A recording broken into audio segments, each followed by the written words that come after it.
അപ്പോൾ തിരുവനന്തപുരത്ത് നിന്ന് തിരുവിതാംകൂർ രാജവംശത്തിൻ്റെ ഒരു പ്രതിനിധി പത്മശ്രീ അവാർഡ് ലഭിച്ചതിന് ശേഷം നീലേശ്വരത്തേക്ക് ആദ്യമായിട്ട് വരികയാണ്.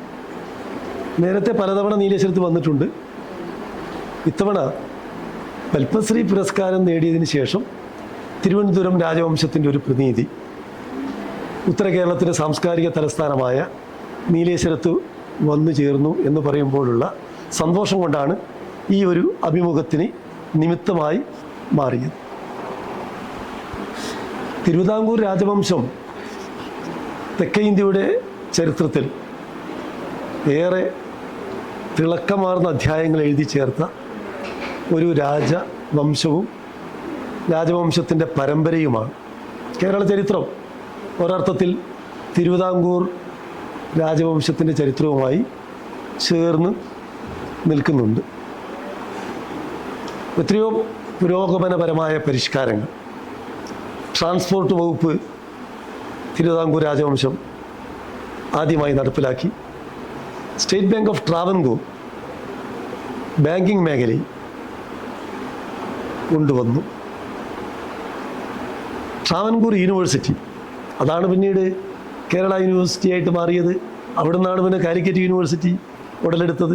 അതിൽ നിന്നാണ് ഞങ്ങളുടെ കണ്ണൂർ യൂണിവേഴ്സിറ്റി ഉത്ഭവിച്ചത്. അപ്പോൾ മദർ യൂണിവേഴ്സിറ്റി എന്ന് പറയുന്നത് കേരള യൂണിവേഴ്സിറ്റിയാണ്, എന്ന് പറഞ്ഞാൽ ട്രാവൻകൂർ യൂണിവേഴ്സിറ്റിയാണ്. വ്യവസായ സ്ഥാപനങ്ങൾ അനവധി കൊണ്ടുവന്നു. അങ്ങനെ സമസ്ത മേഖലയിലും പുതിയ പുതിയ മാറ്റങ്ങൾ, പരിഷ്കാരങ്ങൾ എല്ലാം കൊണ്ടുവന്ന ഒരു രാജവംശമാണ് തിരുവിതാംകൂർ രാജവംശം.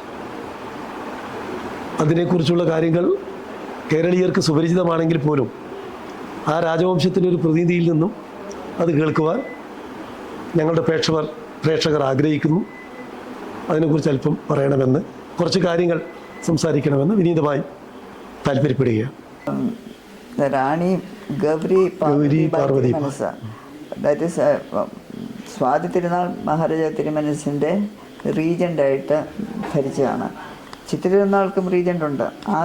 ഇത് മറ്റേ സ്വാതി തിരുനാൾ തിരുമനസിൻ്റെ റീജൻ്റാണ് ഗൗരി പാർവതിബായി തമ്പുരാട്ടി. തിരുമനസിൻ്റെ കാലത്ത് 1817 ആണ് the re edict on education promulgate ചെയ്തത്. അതും പ്രകാരം എല്ലാവർക്കും സ്റ്റേറ്റിൻ്റെ ചിലവിൽ പ്രാഥമിക വിദ്യ, ഇന്ന് പ്രൈമറി എഡ്യൂക്കേഷൻ എന്നൊക്കെ നമ്മൾ ഒരുപാട് സർക്കാർ ചെലവിൽ കമ്പൾസറി പ്രൈമറി എഡ്യൂക്കേഷൻ എല്ലാവർക്കും കൊണ്ടുവരണം. അതിൻ്റെ ഒരുപാട് കാര്യങ്ങളുണ്ട്. അത് ഇന്ത്യൻ ഭരണഘടന പിന്നീട് പറഞ്ഞ കാര്യങ്ങൾ നേരത്തെ പറഞ്ഞു, എൻവിസേജ് ചെയ്തു, വിഭാവനം ചെയ്തു. പക്ഷെ അതിലുള്ളൊരു സങ്കടം എന്താണെന്ന് വെച്ചാൽ അത് എത്ര പേര് അറിയുന്നു, കേരളത്തിൽ എത്ര പേർക്ക് അതിനെപ്പറ്റി അറിയാം. യുനെസ്കോയിൽ UN ഈ പ്രോക്ലമേഷനുണ്ട്.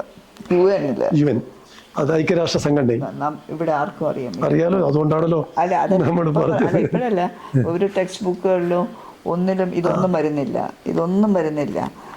എല്ലാ യൂണിവേഴ്സിറ്റികളുടെ മാതൃസ്ഥാനമാണെന്ന് ഒരു വലിയ ദുഃഖമുണ്ട്. അങ്ങനെ ഒരു യൂണിവേഴ്സിറ്റി അതിന് നാമാവശേഷമായ ആ പേര് ഇന്ന് കേരള യൂണിവേഴ്സിറ്റി എന്ന് പറയുന്നത് കേരള യൂണിവേഴ്സിറ്റി അല്ല. ഒരു ചെറിയ ഭാഗം 2-3 ജില്ലകളേ ഉള്ളൂ. എത്രയോ യൂണിവേഴ്സിറ്റികൾ അതിനുശേഷം വന്നു. ബാക്കി എല്ലാ യൂണിവേഴ്സിറ്റിയും അതിൻ്റെ സ്ഥലനാമം വെച്ചാണ്. ഈ ആദ്യം വന്ന ഈ യൂണിവേഴ്സിറ്റി ട്രാവൻകൂർ യൂണിവേഴ്സിറ്റി അതിങ്ങനെ കേരള യൂണിവേഴ്സിറ്റിയായി മാറി. എങ്ങനെയെങ്കിലും ആരെങ്കിലും വിചാരിച്ച് തിരിച്ചത് ട്രാവൻകൂർ യൂണിവേഴ്സിറ്റി ആവണം. അത് കേരള യൂണിവേഴ്സിറ്റി തെറ്റായ ഒരു കാരണം. അത് മലബാറും അതുപോലെ തന്നെ തിരുകൊച്ചിയൊക്കെ ഇങ്ങോട്ട് വന്നു. യൂണിവേഴ്സിറ്റി ഉണ്ട്, കണ്ണൂരുണ്ട്, ഇവിടെ ഉണ്ട്. എല്ലായിടും അവരുടെ ദേശനാമം വെച്ച് ഇത്രയും വലിയ ഒരു university like the Travancore university അതിൻ്റെ ആ പേര് പോയല്ലോ എന്ന്. മാത്രമല്ല പല സ്ഥലങ്ങളിലും പല രാജ്യങ്ങളിലെ യൂണിവേഴ്സിറ്റീസിന് ഓരോരുത്തർ ഗ്രാജുവേറ്റ് ചെയ്യുമ്പോൾ അവർ മിക്കവാറും എപ്പോഴും അല്ലെങ്കിലും മിക്കവാറും അവർക്ക് അവരുടെ ഇഷ്ടാവട്ടത്തിൽ അവർക്ക് ഒരു അംഗീകാരമുണ്ട്. അങ്ങനെ വരാൻ പാടില്ല എന്ന് വിചാരിച്ച് സിലബസ് റീവാമ്പ് ചെയ്തപ്പോൾ ഭാരതത്തിലുള്ള എല്ലാ യൂണിവേഴ്സിറ്റീസിലെ വൈസ് ചാൻസലേഴ്സിനെയും പറ്റി ഡോക്ടർ രാധാകൃഷ്ണൻ ഹിന്ദു ബനാറസ് ഹിന്ദു യൂണിവേഴ്സിറ്റിയുടെ വൈസ് ചാൻസലർ അദ്ദേഹം ഉൾപ്പെടെ എല്ലാവരും തിരുവിതാംകൂർ വരുത്തി